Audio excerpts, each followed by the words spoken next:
kultus itu sendiri adalah istilah yang merujuk kepada suatu budaya. Budaya memuliakan, mendewakan, mengagungkan, mengangkat seseorang ataupun mengangkat sesuatu yang berbentuk perjuangan, ideologi, melebihi apa yang telah disuruh oleh agama Allah Subhanahu wa taala.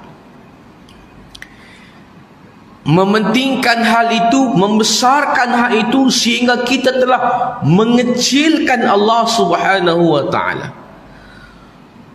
Kultus ini boleh berlaku dalam banyak bidang dan boleh berlaku kepada sesiapa sahaja.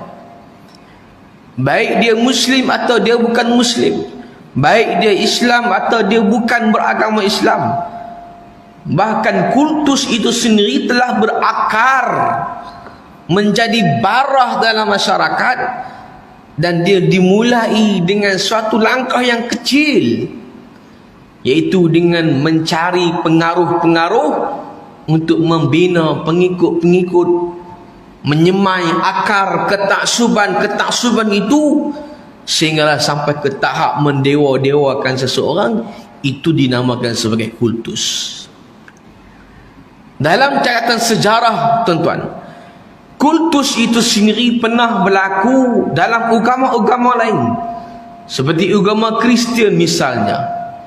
Bagaimana ketua paderi itu dimuliakan, diberikan makan dan minum, dijaga kebajikannya, dihormati, disayangi, bahkan ada yang sanggup memelanjakan ke semua hartanya itu untuk diberikan kepada paderi, agar Tuhan merestui akan dirinya, diberkorban untuk paderi. Yang paderi itu bukanlah wakil Tuhan, paderi itu bukanlah Tuhan. Tetapi bila manusia meraba-raba mencari akan agama, nak belajar, nak balik ke jalan agama dengan mengagung-agungkan ketua-ketua agama ini, sekaligus mengheret manusia ke lembah kebodohan, membodohkan akal kita ini.